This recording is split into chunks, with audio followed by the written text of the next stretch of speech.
ना इधर ना उधर, सीधे मुद्दे पर नजर। और क्या है आज की खबर, आप देखना शुरू कर चुके हैं न्यूज़ 18 पुनीत के साथ। क्या दुनिया एक बार फिर से तीसरे विश्व युद्ध की तरफ बढ़ रही है? हम बात इसलिए ये कर रहे हैं क्योंकि रूस और यूक्रेन के बीच अब जो स्थितियां हैं वो बहुत ज़्यादा तनावपूर्ण हो रही हैं और बहुत बड़ा अटैक यूक्रेन की तरफ से रूस पर किया गया और रूस ने भी बड़ी तैयारी कर ली है। लेकिन इस बीच अमेरिका की तरफ से बयान आया कि रूस आग से खेल रहा है। चीन की तरफ से अमेरिका के लिए बयान आया कि अमेरिका आग से खेल रहा है। रूस की तरफ से अमेरिका के लिए बयान आया कि हम एक ही चीज़ जानते हैं जो बहुत बुरी है और वो है वर्ल्ड वॉर 3। तो परिस्थितियां क्या हैं, अभी क्या हालात बन रहे हैं, इन्हीं को समझने के लिए चर्चा की करते हैं शुरुआत। अंकुर त्यागी मेरे सहयोगी मेरे साथ मौजूद हैं, सीधे उनके पास चलते हैं और उनसे समझते हैं अभी के मौजूदा हालात को। अंकुर जी। देखिए, मौजूदा हालात की अगर हम बात करें तो इस तरफ इस समय जब हम ये वीडियो बनाएंगे या जब हमारे दर्शक देखेंगे, उस वक्त एक मीटिंग हुई अहम इस्तांबुल में, जिसमें दोनों देशों के बीच में, यूक्रेन के बीच में और रूस के बीच में बातचीत हुई।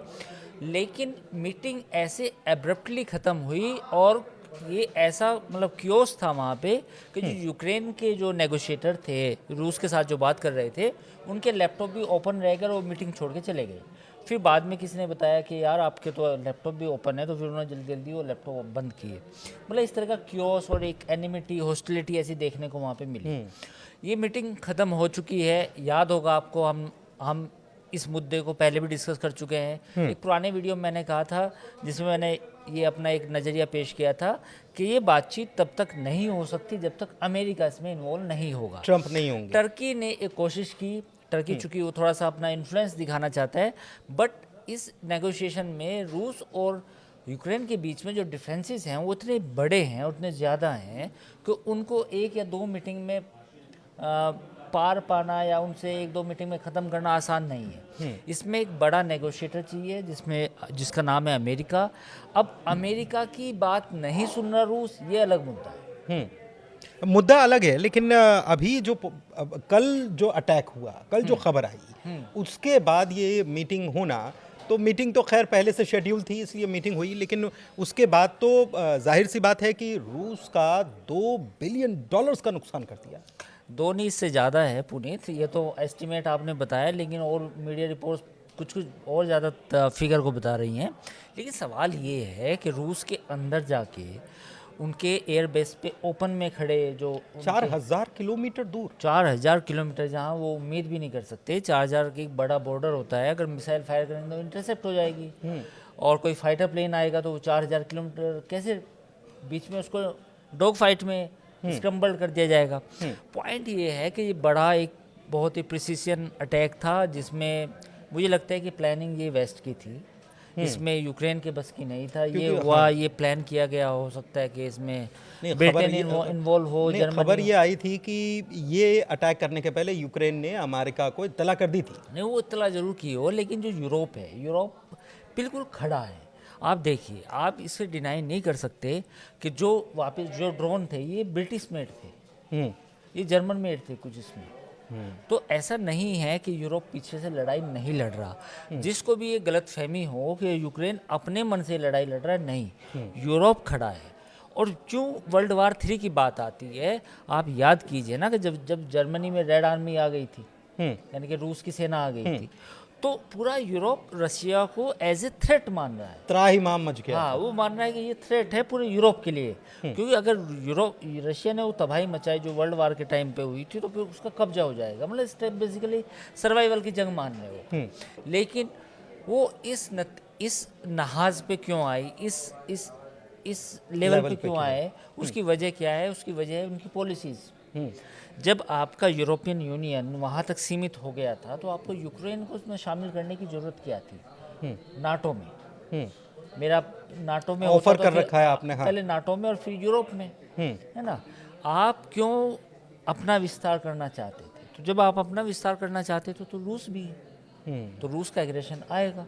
तो फिलहाल ये स्थिति है। देखिए, पहले यूक्रेन ने अटैक किया, फिर रशिया ने फिर कल अटैक किया, और एक जो सूमी शहर है वहाँ करीब 15 किलोमीटर अंदर तक रूसी सेना आ चुकी है इस वक्त। मतलब जो बड़ा अपडेट है वो ये है कि फिर रशिया की जो फ्रंट लाइन बॉर्डर्स पे जो एग्रेशन बढ़ गया हाँ मतलब। वो एग्रेशन बढ़ गया और उनके जो टैंक्स हैं उन्होंने जो अपनी आर्म्ड है ब्रिगेड है उसको आगे और खिसकाना शुरू कर दिया कि आप जितना एरिया कब्जा सकते हैं।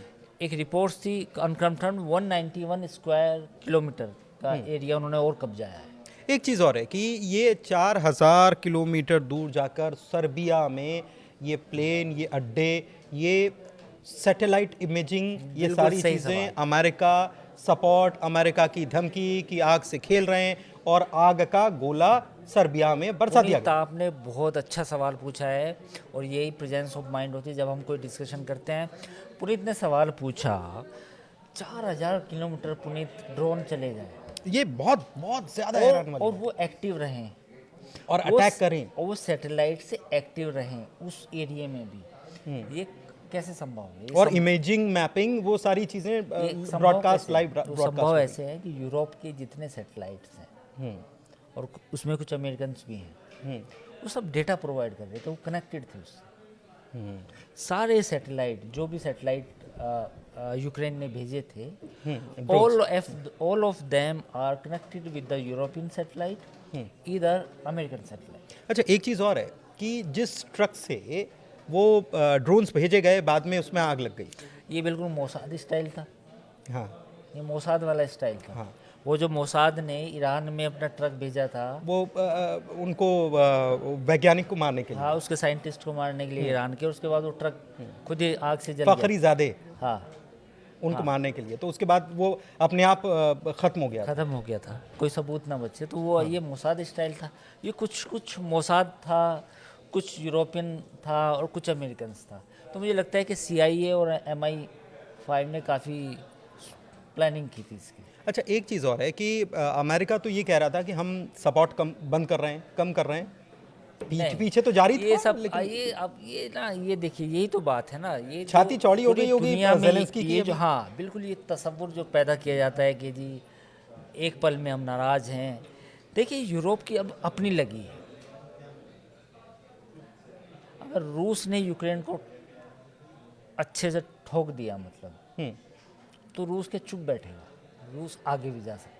हाँ, तो वो कह भी रहे थे कि हम बफर जोन बनाने वाले हैं, यूक्रेन तक, पूरा पोलैंड की बॉर्डर तक बफर जोन बनाएंगे। बिल्कुल, अगला निशाना पोलैंड भी हो सकता है। अगला निशाना वो इलाके जो उनकी अब औसरिक जो डिफेंस सिस्टम है वो वहाँ तक लेके चले जा सकते हैं। तो पुतिन ने क्या कहा, पुतिन का बयान आया ना, आपने सुना होगा। पुतिन ने कहा कि we can hit Berlin, London and Rome, nobody can stop us, no defence system in the world can detect our missile system. उन्होंने बोला है, थ्रेटनिंग है, बिल्कुल खुल के खुल बोला है खुल के। कि जो वेस्ट खेल रहा है हमारे साथ, ये वेस्ट भूल ना जाए कि रूस का जो नया मिसाइल सिस्टम है, एडवांस मिसाइल सिस्टम है, उसकी जद में पूरे यूरोप के जितने भी बड़े शहर हैं सब उसकी जद में हैं और कोई इंटरसेप्ट नहीं कर पाएगा। बीच में हमारी मिसाइल को कोई इंटरसेप्ट नहीं कर पाएगा। ये रूस के राष्ट्रपति व्लादिमीर पुतिन ने साफ तौर पे बोला है। अच्छा, एक चीज़ और है, ये तो रूस, अमेरिका, यूक्रेन की हम बात कर रहे हैं, लेकिन इसमें एक और खिलाड़ी कूद रहा है जो है चाइना। और दिलचस्प बात यह है कि डोनाल्ड ट्रंप, अमेरिकी राष्ट्रपति, कहते हैं कि रूस आग से खेल रहा है, फिर चाइना अमेरिका को समझा रहा है कि आप भी आग से खेल रहे हो। ये चाइना का रोल क्या है इसके अंदर? देखिए, चाइना का रोल तो सीधा सा है कि चाइना तो रूस के साथ दे रहा है इस मामले में, क्योंकि जब से ट्रेड वार वाला मसला हुआ तो अमेरिका के साथ तो उसकी अलग ही मामला चल रहा है। ट्रंप ने सब गड़बड़ कर दिया बेसिकली। अगर आप एक लाइन में मेरे से सवाल पूछें, पूरी दुनिया में जो, ये मैं नहीं बोल रहा, लोग कहेंगे कि आप कौन होते हैं, आप तो कुछ इतने बड़े वो भी नहीं है। पूरी दुनिया के जितने भी एनालिस्ट हैं, आप कहीं भी किसी भी सोशल मीडिया प्लेटफॉर्म पे चले जाओ, आर्टिकल उठा लो, वो पूरी दुनिया यही कह रही कि सब गड़बड़ है। गड़बड़ इन द सेंस, ये लड़ाई हैंडल की जा सकती थी अच्छे तरीके से, अब ये एक ऐसे मतलब लेवल पे पहुंच गए कि इसको कुछ लोग कह रहे हैं कि पर्ल हार्बर मोमेंट है। यानी कि जो अमेरिका ने, जापान ने पर्ल हार्बर पे अटैक किया था, उसके बाद पूरी वो डायनामिक मतलब ये आप बहुत गंभीर सिचुएशन की तरफ इशारा कर रहे हाँ मैं यही तो कह रहा हूँ। तो ये गड़बड़ किसने की है? डोनाल्ड ट्रंप का वो जो बड़बोलापन और वो जो चीज़ों को ना समझने की जल्दी और अपना फैसला सुनाने की जल्दी, वो भी जिम्मेदार है कहीं। दूसरा मसला, इसराइल हमास का कुछ नहीं हो रहा, कोई सीज फायर नहीं हो रही। कुछ चल ही नहीं रहा है इसराइल हाँ। अपना मामला चला वो रहा है। इसराइल अपना, को हाँ। कह रहा है कि भाई मुझे अपने 10 बंधक छुड़ाने हैं, मेरी बुला से कुछ भी हो। हम्म। उधर फ्रांस जो है अपना राग अला पाया है, फ्री फ़लस्तीन और झंडे लगा रहा है। एफएल ब्रिटेन भी टावर- ये कह रहा है, ना हाँ। ब्रिटेन एफएल टावर पे और बड़ी बड़ी इमारतों पे झंडे लगाए जा रहे हैं, उनसे कुछ नहीं होने वाला। ये मसला। तीसरा, इंडिया पाकिस्तान के कॉन्फ्लिक्ट में अमेरिका ने जिस तरीके से साइलेंटली कहीं ना कहीं इनडायरेक्टली पाकिस्तान को हल्की सी हवा दी, मैं इसे हवा दी बोल रहा हूँ, वो भी एक अजीबोगरीब थी। मतलब आप ट्रेड करें इंडिया से, है ना, आपको सपोर्ट चाहिए क्वाड में इंडिया का, आपको अपना सामान बेचना है इंडिया में, आपको सॉफ्टवेयर इंजीनियर चाहिए इंडिया के, और जब कुछ ऐसी लड़ाई हो तो तब आप ओसामा बिन लादेन को रखने वाले, अपने घर में पनाह देने वाले मुल्क को, वो ट्रम्प है, कुछ भी कर सकते जो हैं। किसी भी चीज़ का एक्सपोर्ट नहीं करता पूरी दुनिया को, उसके साथ आप गलबैया कर रहे हैं। तो मिल लिए ना, शरा से मिल लिए, हैं? अल शरा से मिल लिए, सीरिया में अल-शरा से जाके। मिल लिए, सीरिया में अलकायदा के टेररिस्ट से मिल लिया आप। सिर्फ क्या कि वो जो कतर ने और सऊदी अरब ने कुछ जो बोइंग को जो ऑर्डर्स दिए हैं उनको लेके आप खुश हो गए। एक चीज़ और है, अमेरिका एक चीज़ बड़ी बात और कह रहा है, और वो कह रहा है कि ताइवान पर चीन 2027 तक अटैक कर सकता है। मतलब ये चीज़ें जो हैं ये स्थितियों को बिगाड़ने वाली हैं, नहीं बिल्कुल, वो तो है ही। मैं वापस और दुनिया फंस जाएगी इसमें। हाँ ये तो है, खतरा है। ये खतरा तब भी था जब कोविड का मसला उठा था, क्योंकि तब भी एक ये रिपोर्ट्स आई थी कि पूरी दुनिया का ध्यान भटकाने के लिए चीन ये कर सकता है, क्योंकि उस वक्त चीन पे आरोप लगे थे।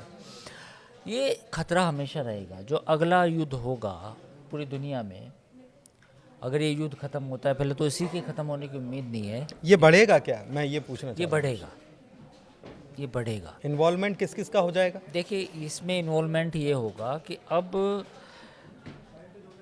रूस अपनी ज़्यादा बातें मनवाएगा। यूक्रेन के पास कुछ ज़्यादा चीज़ें नहीं हैं, और जो तबाही अभी मचेगी रूस की तरफ से वो बड़ी होगी। यूक्रेन की तरफ से भी मचेगी? यूक्रेन भी करेगा। यूक्रेन के तो सारे सपोर्ट मिल रहा है। यूरोप है। बिल्कुल सपोर्ट तो मिल रहा है। लास्ट में देखिए, ये जब क्रेजी वाला ट्वीट आया, जब डोनाल्ड ट्रंप ने क्रेजी कहा, उसके बाद अमेरिका ने, यूरोप ने अंदर खाने यूक्रेन को सपोर्ट दिया है, हथियार भेजे हैं, पैसा भी भेजा है, अप्रूवल भी दिया है अटैक का। ऐसा नहीं है कि अप्रूवल नहीं। टेक्निकल सपोर्ट भी है। टेक्निकल सपोर्ट भी है, सैटेलाइट सपोर्ट भी है, टेक्निकल सपोर्ट भी है, सब कुछ है। तो अब वो जो क्रेजी वाला ट्वीट था या क्रेजी वाला पोस्ट था, उसके बाद तो चीज़ें बदल गई। उसके बाद तो ट्रंप को भी लगने लगा कि ये सबक तो सिखाना पड़ेगा। हाँ रशिया को थोड़ा सा डाउन करना पड़ेगा, तब जाके मानेगा। लेकिन अब रशिया जो है, जो ओशरिक जो मिसाइल सिस्टम है उसकी बात करने लगा, टैक्टिकल न्यूक्लियर वेपन्स की बात करने लगा, कुछ तैनाती कर भी दी है। कुछ आप अगर विजुअल देखेंगे तो जो उसका नया एडवांस मिसाइल सिस्टम है वो अब वो बॉर्डर पे लेके जा रहा है पोलैंड के, है ना। तो वो भी शुरू हो, बेलारूस में अपना मूवमेंट बढ़ा रहा है। अच्छा, वहाँ तैनाती कर रहा है। वहाँ तैनाती कर रहा है S-400 S-600 की, 500 की। तो ये तमाम चीज़ें हो रही हैं। सवाल ये है कि अमेरिका चाहता था कि ये ड्रोन अटैक हो, रूस ठंडा पड़े, रूस को थोड़ा सा और मैं नीचे डालूं, और लेकिन अब ऐसा लग रहा है कि रूस जो है इस मामले को आगे लेके इसमें चीज़ें मैं आपसे सीधे समझना चाह रहा हूँ कि इसमें चीज़ें अगर और बढ़ती हैं और ये एस्केलेशन बढ़ने वाला है, ये तो बिल्कुल नज़र आ रहा है। इसमें यूक्रेन के साथ आकर क्या सीधे तौर पर जर्मनी या ब्रिटेन या फ्रांस या पोलैंड या ईरान रशिया की तरफ से या चाइना रशिया की तरफ से ऐसी चीज़ें बनती हुई दिख रही हैं क्या? क्योंकि ये वर्ल्ड वॉर 3 की स्टेज पर तो आकर खड़े हो गए, ये आप कह रहे हैं। हाँ ये तो मैं कह रहा हूँ, ये मेरा एनालिसिस ये है कि वर्ल्ड वार होना हो, पर आपने एक स्टेज सेट कर दी। मतलब मल्टी कंट्रीज जो हैं वो अब इस कॉन्फ्लिक्ट में शामिल हो रही हैं। नहीं नहीं, पूरा यूरोप एक साइड है, अमेरिका उनके पीछे है, और दूसरी तरफ रूस है। रूस और पीछे से कुछ चाइना कह सकते हैं, चाइना का सपोर्ट है रूस को।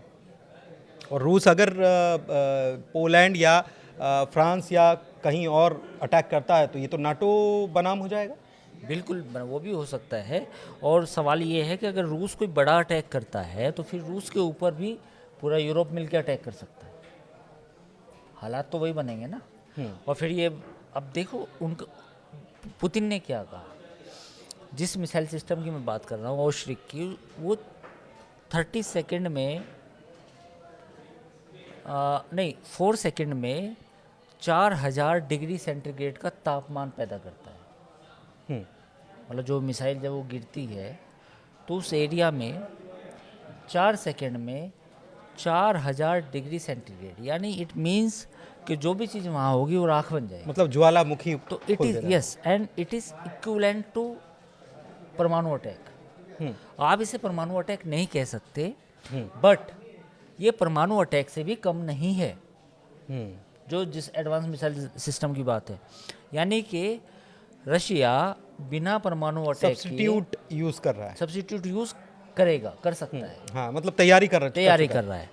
तो पॉइंट ये है कि अगर रूस ऐसा करता है तो रूस का ये भी कहना है कि अगर हम पे अटैक हुआ फिर तो हम लंदन, बर्लिन, पेरिस हम भी अटैक 32 के लिए तैयार रहिए। फिर आप फिर वही है, तो चीज़ें और बढ़ रही हैं, बढ़ रही है। मुश्किल होती जा रही हैं। तो चीज़ें आसान नहीं हैं, अब और मुश्किल है और ख़तरनाक स्तर पर पहुंच चुकी है। इसको समझने की ज़रूरत है। और आपको क्या लगता है कि वाकई में क्या ऐसी स्थिति बन सकती है जो ख़तरनाक स्तर की जिसकी हम चर्चा कर रहे हैं? क्या लगता है, या फिर डोनाल्ड ट्रंप वापस स्थितियों को काबू करने की जो बात करते हैं उसको काबू में कर लेंगे? उनके काबू में चीज़ें हैं भी कि नहीं, ये भी आप कमेंट के ज़रिए बता सकते हैं। फिलहाल इस चर्चा को यहीं समाप्त करते हैं। चर्चा कैसी लगी बताइएगा ज़रूर। फिलहाल हमारे चैनल को लाइक कीजिए, सब्सक्राइब कीजिए। बहुत शुक्रिया।